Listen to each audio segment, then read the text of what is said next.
women and children! This way! Women and children! Head for that ship on the horizon. Transfer your passengers and tell their captain to come at once. We require urgent assistance. Surely they can see our rockets, sir. If they can, they are not responding. As quickly as you can. Aye, aye, sir. Quickly now! Women and children!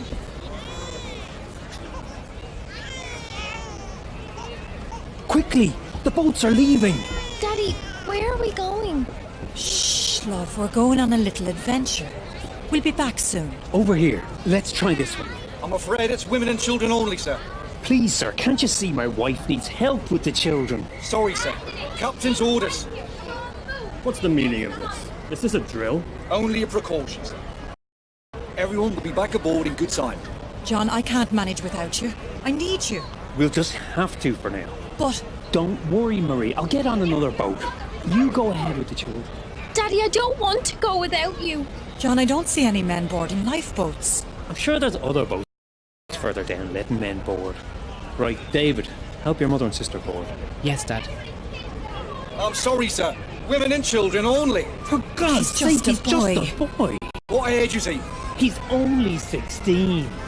He'll have to stay on board with the other men. God's sake. Do something, John. Is there nothing you can do?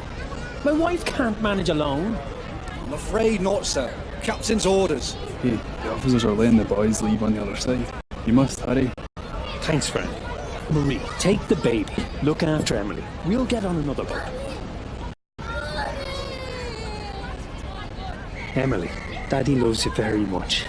Be good for your mother and sister. We'll see you again soon. Daddy, don't go. You have to come with us. We won't be able to find you. Shush now, love. You're going on the boat with your mum and your sister. We'll be along shortly, I promise. Daddy, I don't want to go. Women and children. Go This straight to the boat next is leaving. boat. Hurry now. Do what This you way, must please. to get aboard. Do you understand? I will, ma'am, I will. Don't worry. Mind him, John. Right, Emily. Time to go. Be brave. No. Here, No, let me out. Daddy, Emily, please. go. You have I to want go with your mother. you. Go. Please let me go with No. you. Dad, You'll be all right. Be please. good, child. We'll see you soon. We'll head straight for another boat. Women and children. Final call. Right, it's time to go. No. She must be terrified. Oh, the poor thing. No.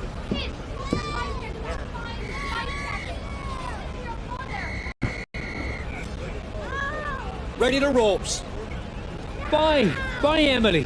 Bye, Lower Marie. away. Daddy. There, sweetheart. They'll be fine. Thank you. My daughter was the same growing up. Father's favorite. Do you believe there's any real danger? Oh, no, dear. I saw men locking the watertight doors as I left my cabin. I'm sure we will be back on board soon. Lifeboats. Hey, how do we get to the lifeboats? Hey, how do we get to the lifeboats? Oh dear. Do the steerage have their own boats? I don't know. There should be boats in the third-class decks, but I haven't seen any. Surely there must be extra boats kept elsewhere. Otherwise, how can all the passengers leave the ship? How's your ankle, Helen? We took quite a tumble boarding the boat. Swollen. I think it may be broken. Oh dear. When we get back on board, Dr. Lachlan can look over it. At least this could make an interesting story for your next novel. Yes, well, perhaps this type of adventure novel would best suit Colonel Gracie. Oh, I do hope Father is safe. Surely he'd be safer on board the Titanic than here in this boat. Yes, well, this is not quite the ending to our adventure that I was expecting. Do you remember Father's face when we... Steady forward! And lower away astern! Steady forward. Lower together, men. Hold off! I can't manage this boat with only one seaman. Are there any sailors aboard? Present yourselves. This boat needs another hand. I am a yachtsman, sir. I can row. If you're seaman enough to get onto that boat, you can go. Swing over that loose rope. Ready? Oh my goodness.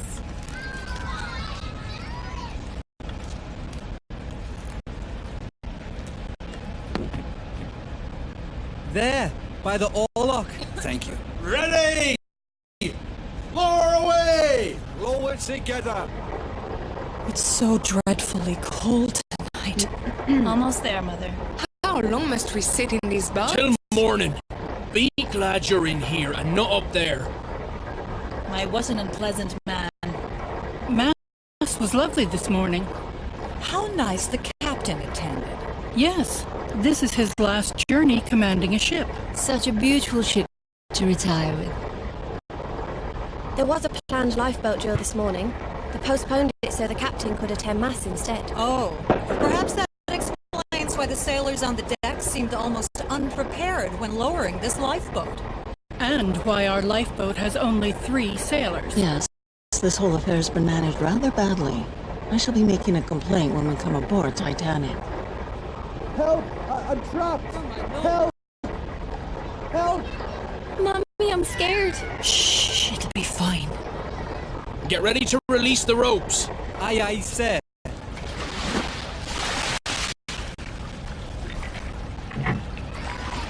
There's water coming in. Get that plug in! The boat will founder. I have it. You there! Stand on that plug. Make sure it doesn't come out. Well, I never... Man the oars! We need to leave this ship. Her suction will pull us under.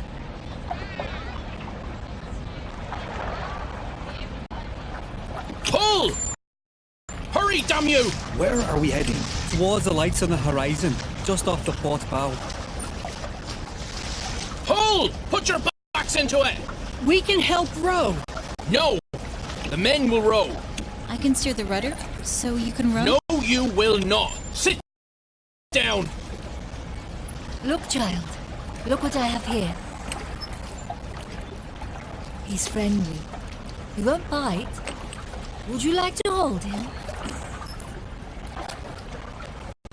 He's so soft. Can you look after him for me while we're on this boat? Yes, Mum. I should have stayed on deck with Quig. No, it was good of you to join us in the boat. Quig wouldn't have allowed you to stay on deck. I'm sure we will be back on deck shortly. Never mind that sailor. And what if there is real danger? There can't be. The captain said so himself.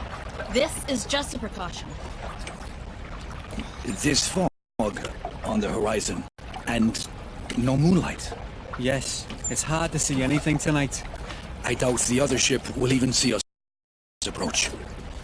Ma'am, can you hold this, please? Ah, much better. Thank you. Let's hope they see us. It looks like some boats don't have their lanterns lit. And all the stars. The sky is beautiful tonight. Look at them all around. Are there any supplies in this boat? There's nothing. No water, no bread, no compass. Any blankets? I don't see any. There are a few here. Yes, some here too.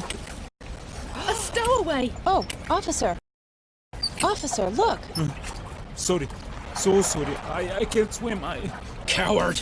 Get over there and start rowing. I can't. I broke my arm. That's why I can't swim. Please, please, sir, let me stay. I'm begging you. I don't stand a chance up there. Sit down then. You're lucky I haven't thrown you overboard. Here you are. Thank you. Here you are, madame. Thank you, Beth. Thank you. It must be below freezing. Thanks. Best we keep that baby warm. Thank you. Are you warm enough, Emily? Yes, Mum. Such a precious child. They are always so beautiful at that age. Do you have children yourself? Yes, my daughter is at our home in New York. I wonder if the others made it to the boats. I hope they did. The boats must be all in the water by now.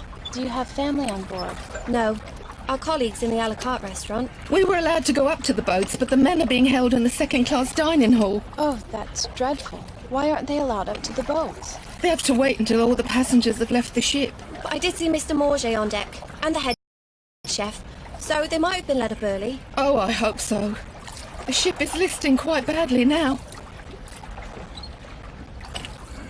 The lights don't seem to be getting closer. Perhaps they're just reflections on the water. No, they're definitely lights from another ship. We were signaling them earlier. They look like stars to me. Keep rowing towards the lights. Captain's orders. You should assist us rowing. Allow one of the women to steer the boat. It's a perfectly calm night. You row, sir. I will remain in command of this boat. The women should be allowed to row. No! Rowing will keep us warm and we'll reach that ship in half the time. I agree. The movement will warm us. I am in charge of this boat. The women are not to row. Oh my. Look at the angle of our ship. But it's unsinkable. Surely? She'll sink. But the watertight doors should keep her afloat. We only glanced the iceberg. Surely she isn't that damaged? She'll founder. It's just a matter of time. What about those not in lifeboats?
Deliver us from evil.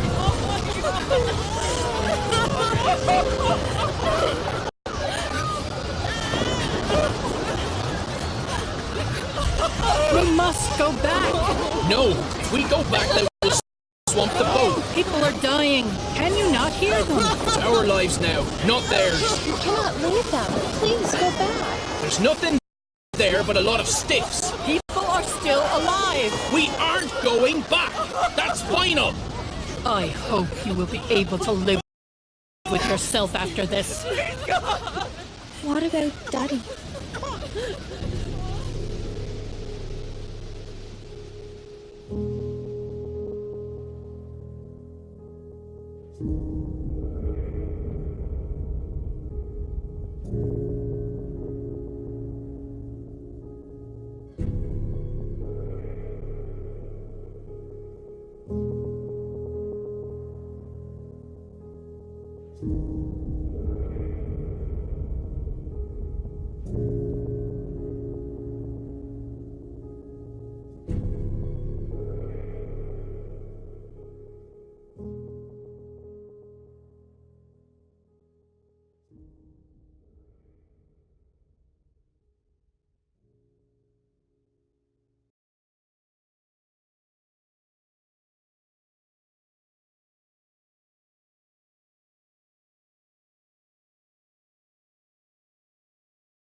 Welcome to the Titanic VR guided tour.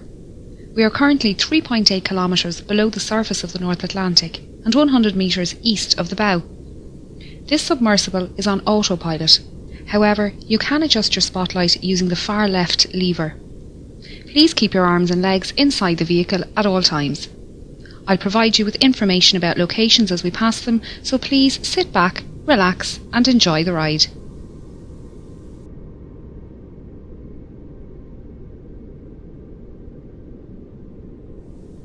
The RMS Titanic was the second White Star Line Olympic-class ocean liner, the first being RMS Olympic and the third being HMHS Britannic. She was 269 metres long, 28 metres wide and 72 metres tall from the bottom of her keel to the top of her masts. At 46,328 tonnes, she was the largest ship built at the time, being only slightly bigger than Olympic. Olympic and Titanic were the 400th and 401st hulls laid by shipbuilders Harland and Wolff in their Belfast shipyard in Northern Ireland. The two ships were built side by side, with work on the Olympic begun first. Everything on RMS Titanic was massive. This centre anchor was at the time the largest anchor forged by hand and weighed in at over 15 tonnes. The centre anchor and the two bower anchors were made by Noah Hingley and Sons in their workshop in Dudley, England. The anchors were transported to Belfast by horse, train and ship before being installed.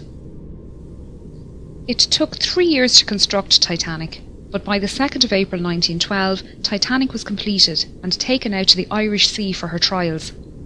She was certified as seaworthy by the British Board of Trade and ready for her maiden voyage. She would be servicing the transatlantic route, a journey from Southampton, England to New York, USA, with stops at Cherbourg, France and Queenstown, Ireland.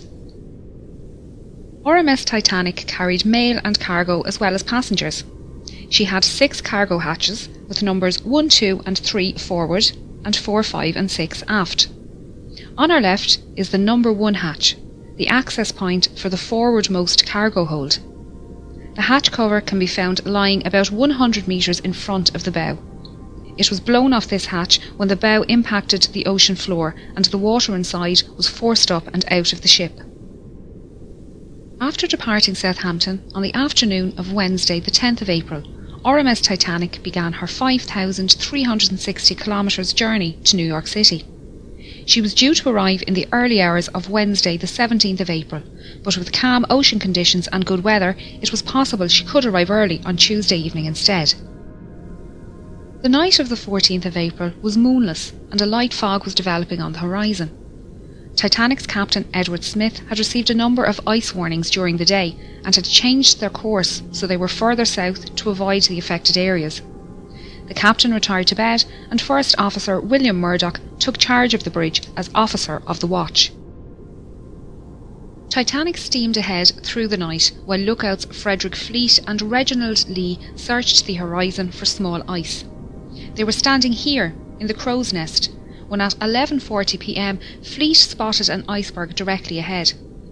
He rang the warning bell 3 times to indicate an obstacle ahead and phoned the bridge. Murdoch gave the order, hard a starboard, and the ship turned to port, but it was too late. Titanic struck the iceberg on her starboard side. The impact buckled hull plates and sheared rivets, revealing her 6 compartments to the ocean. You can see here the remains of the Crow's Nest platform and the mounting bracket for the bell above the access hole. The bell and telephone can be found lying in the debris field. The lookouts would climb up a ladder on the inside of this mast to reach the Crow's Nest. Both Lee and Fleet didn't believe Titanic had struck the iceberg hard and thought it was just a close shave. They didn't realise the seriousness of the situation until they arrived on the boat deck and were ordered into lifeboats.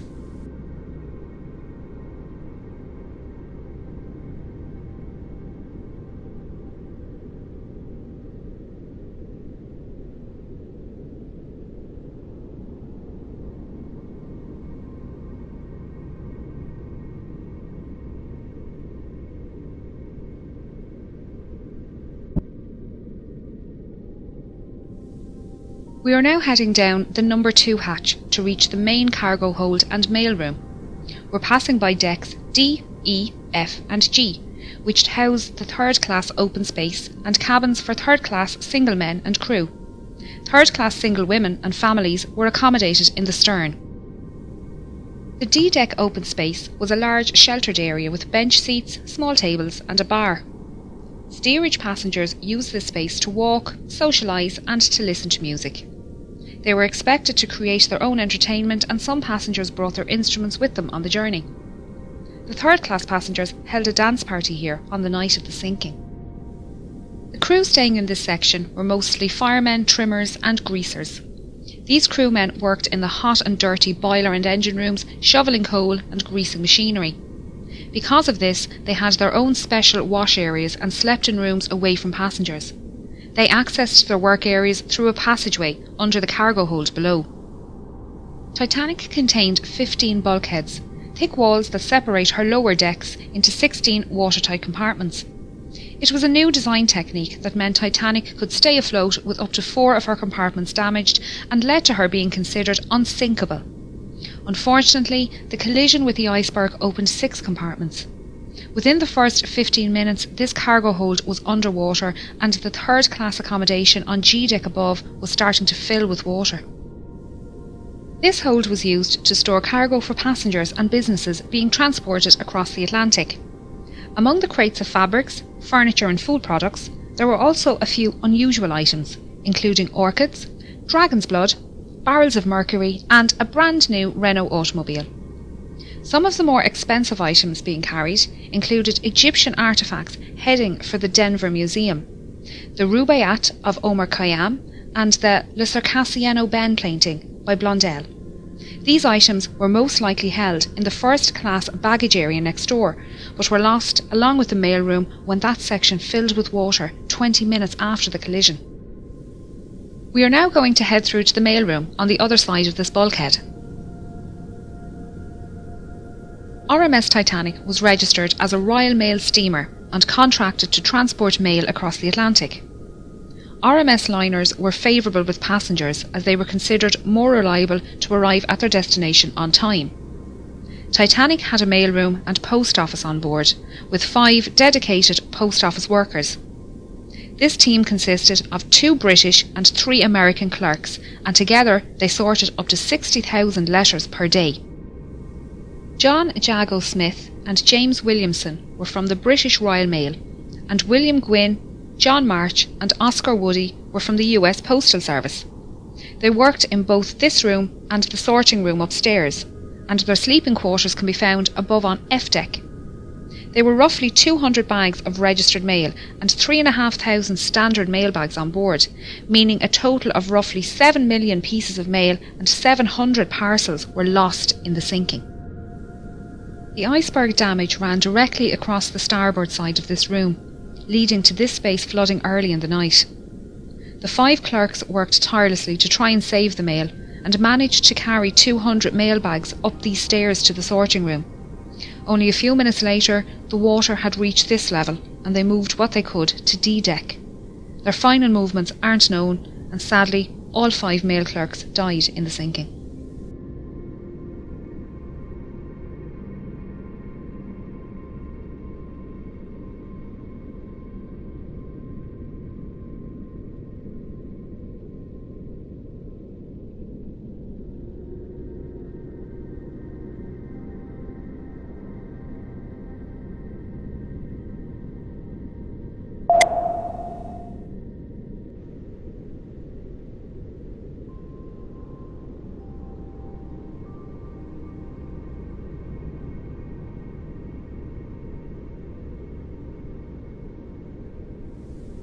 As the iceberg slid down the side of the ship, Murdoch ordered a hard aport, swinging Titanic's stern out of the path of the iceberg.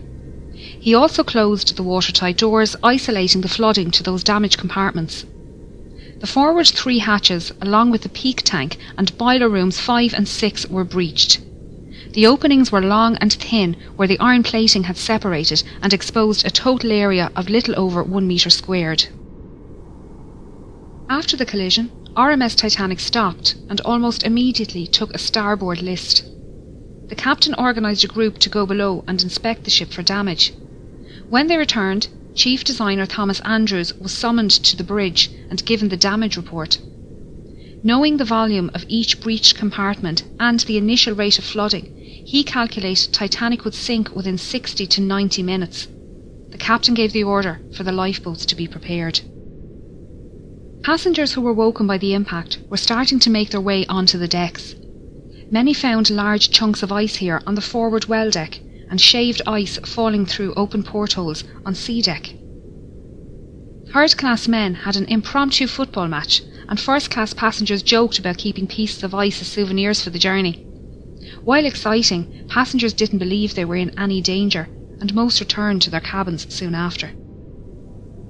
We're now moving up to the bridge and then over to the Marconi radio room.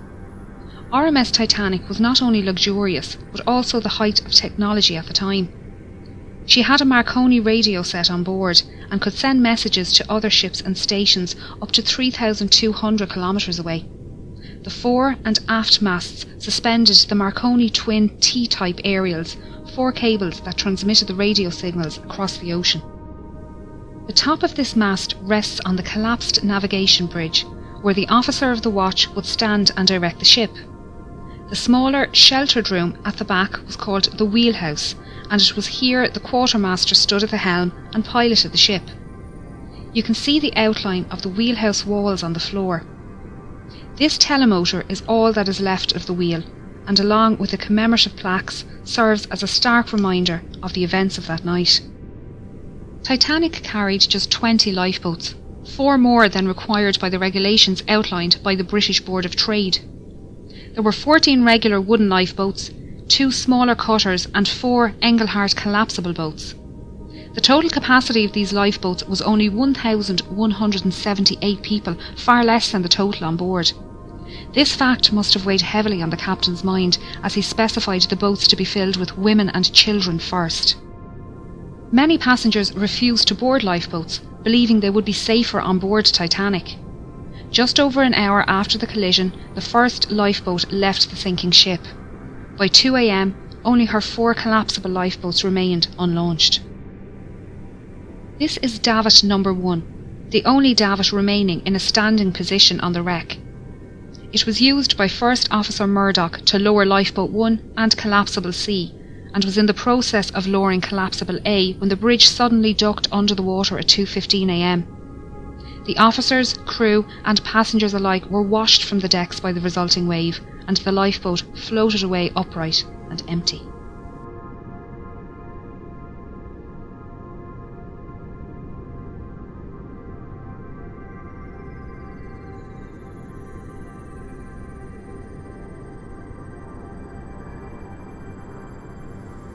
This hole is where the forwardmost funnel was situated. As the bow dipped under the surface, the funnel fell forward and crushed the starboard bridge wing and the people swimming in the water nearby. The stern rose out of the water, peaking at an angle of around 15 degrees. This placed stress on Titanic's keel, which buckled and twisted, tearing the ship in half and sending the waterlogged bow plummeting to the ocean floor. The tear wasn't clean, with the decks failing to hold at varying positions. The stern, now rapidly filling with water, bobbed on the surface for a few minutes before slipping under.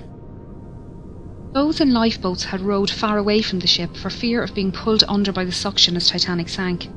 They were now left to decide whether they remain safe in their boat or try to rescue some of the 1,500 people floating in the freezing water. If they returned to the wreckage, they risked being capsized by panicked swimmers trying to climb into their lifeboat. It was a hard decision, and many decided the risk was too great. Only 3 boats pulled people from the ocean that night. Most people in the water succumbed to hypothermia within 15 to 20 minutes, their life belts keeping them afloat. A few managed to make their way to the unlaunched collapsibles A and B and pulled themselves aboard. Here they waited, in the dark, not knowing how long they would be floating on the open sea. The opening ahead of us is the Marconi room skylight. We're now going to descend into the room to learn about the rescue.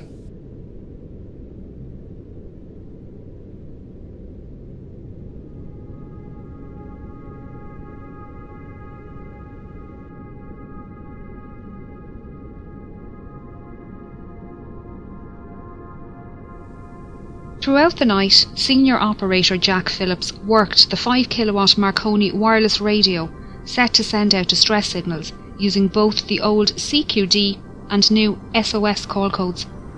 He alerted nearby ships to their position and status and received updates of ship locations and estimated arrival times. Junior operator Harold Bride took these updates to Captain Smith and passed the captain's responses back to Phillips for transmission. RMS Carpathia radio operator Harold Cottam was off duty and about to go to bed when he decided to listen in to the nightly news from Cape Cod. Operators there mentioned they had ice warnings for Titanic, and Cottam decided to pass on the message. He was surprised when Phillips responded to his call with a CQD and gave Titanic's location. Cottam immediately took the message to Carpathia's captain, Arthur Rostron, who ordered all hands on deck and told Cottam to let Titanic know they were on their way. These calls for assistance were only possible with the help of the Titanic's engineers working down in the ship's engine room. The dynamos powered the ship's lights, water pumps and Marconi equipment. As Titanic took on more water, her engines began to fail and the signal strength weakened. Bride adjusted the current and motor speed to find the strongest spark, while Phillips tested the equipment in the room next door. Bride's final settings can be seen on the wall here.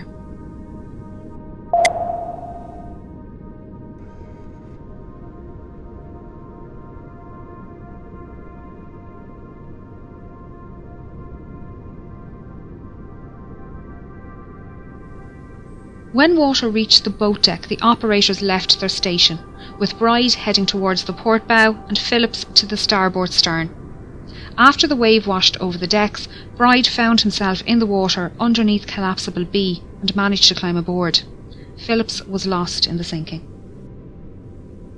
RMS Titanic was carrying an estimated 2,208 passengers and crew, with only 712 surviving the disaster. Those who survived spent the night floating in darkness until RMS Carpathia arrived around 4 a.m. Captain Rostron had pushed the Cunard liner to break her speed record, but it wasn't enough.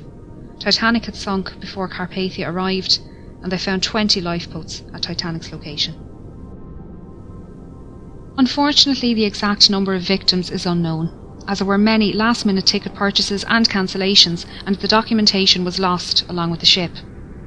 Of the 1,317 known passengers, over half were travelling third class, or steerage as it was called.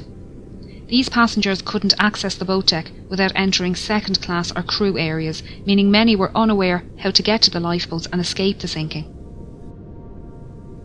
Passengers from different classes were strictly separated and not allowed to visit each other's areas.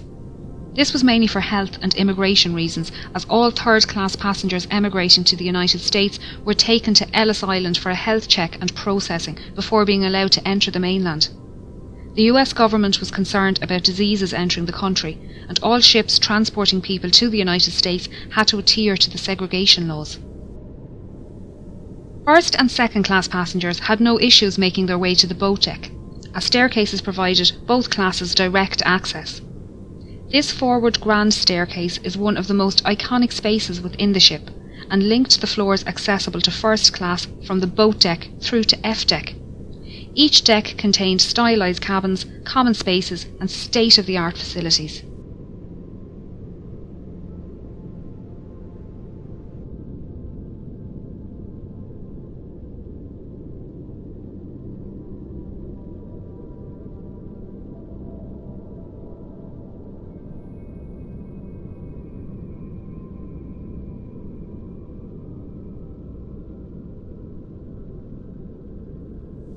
A deck comprised of the first class lounge, promenade, reading room and smoking room. The first class smoking room contained the only functional fireplace on the ship. All cabins and other passenger areas of the ship contained either false fireplaces or electric heaters. B deck included the 2 millionaire suites, the largest suites on the ship, both with private promenades. This deck also included the a la carte restaurant and Café Parisien, both managed by restaurateur Luigi Gatti.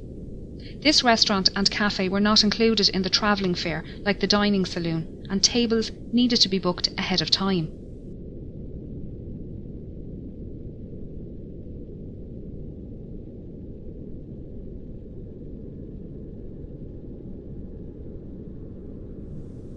C deck was known as the shelter deck and contained first-class accommodation along with a first-class barber shop, inquiry office and purser's office. It was the highest deck to run the length of the ship uninterrupted. There were 135 first-class cabins and 2 sitting rooms on this deck, able to accommodate up to 315 passengers. Like all other decks on Titanic, there were no room number 13. C deck also contained the second-class library and third-class general and smoking rooms. These were situated in the stern section, currently located 600 metres south of the bow. There were 2 purser's offices on board, one for first class and one for second class. The offices were run by 6 pursers who handled passenger inquiries, cash and valuables in the safe, and issued tickets to the Turkish baths and swimming pool on F deck. First and second class passengers needed to register their arrival at their respective purser's office, and they were given maps of the ship. This office was also the first point of call if first class passengers wished to send telegraph messages using the new wireless technology on board. Chief Purser Hugh McElroy was well known among the first class passengers and crew, having served on White Star liners for 13 years. He often dined alongside passengers in the restaurant. During the cross-channel journey, McElroy kept a canary in his cabin, minding it during its delivery to a friend in Cherbourg. On the night of the accident, he was seen assisting with loading and lowering Lifeboat 9. He helped women enter the boat and spoke with owner Bruce Ismay. He was also seen on deck speaking with Assistant Purser Reginald Barker and surgeons William O'Loughlin and John Simpson. The friends were standing silently watching the last boats being lowered and spoke briefly with Officer Lightoller before shaking hands and saying their goodbyes.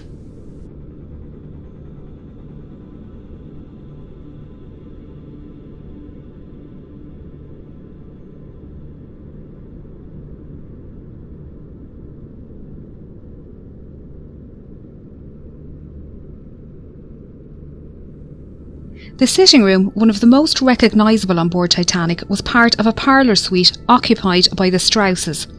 It was decorated in the Regency style with mahogany furniture and gilt panels. It was the only room on board in this style, and you can still see the golden clock sitting on the mantelpiece surrounded by debris. The bedroom next door also contained mahogany furniture, this time contrasting with the white gilt panelling and decorated in the Empire style. Isidore Strauss was one of the owners of Macy's department store, and he and his wife Ida were returning home to the United States after visiting Europe for the winter. Their adult son Jesse was travelling with his young family from New York towards Europe on board the liner SS America, and their ships crossed paths in the afternoon of the 14th of April. Isidore sent a short message to Jesse that afternoon, noting the fine weather they had experienced. Unfortunately, Jesse wouldn't learn of his parents' fate until some 4 days later.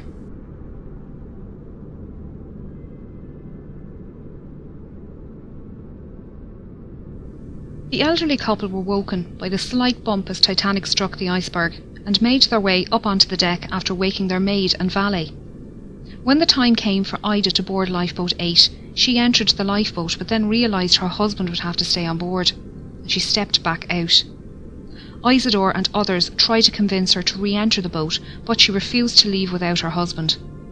Ida helped their maid Ellen Bird into the boat and wrapped her fur coat around Ellen, saying she wouldn't be needing it anymore. Isidore and Ida were last seen sitting in deck chairs on the A-deck promenade holding hands. Isidore's body was recovered from the ocean, but Ida's was never found. The Strausses' parlour suite was just one of many specially designed first-class rooms. The 77 large staterooms were decorated in a range of different period styles. Titanic was designed to be the height of opulence, and the first-class common areas were the most luxurious.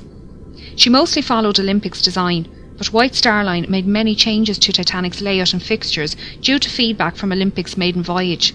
Some design changes can be seen on D-deck.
D-deck was the saloon deck and contained the first-class reception and both the first and second-class saloons. This was also the highest deck to accommodate all three classes. This reception room was possibly the most utilised first-class space on the ship. It extends the full width of the ship and was decorated Jacobean style with raised ceilings, white carved panelling and dark green carpet. The arched windows on the sides allowed natural light in during the day and were lit at night by electric lights hidden behind the glass. White wicker furniture with green cushions and potted palms completed the look, keeping the space open.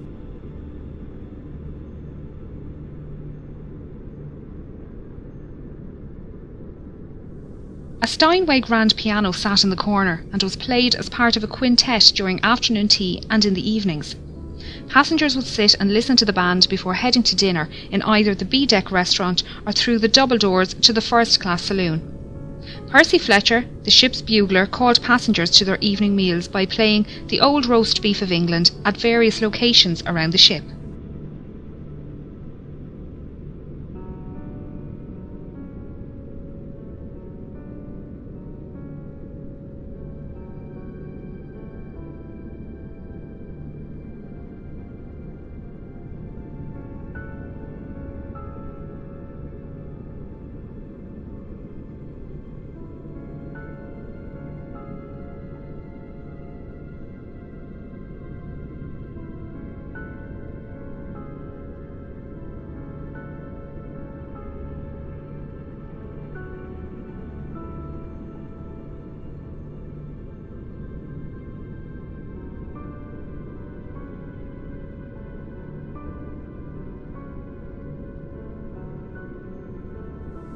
First-class passengers boarded and departed the ship via the gangway doors on either side of this room, or by the gangway doors directly above on B-deck.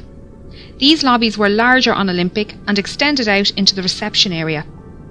During Olympic's maiden voyage, White Star officials noticed crowding in the reception area each night after dinner and decided to extend the reception area on Titanic.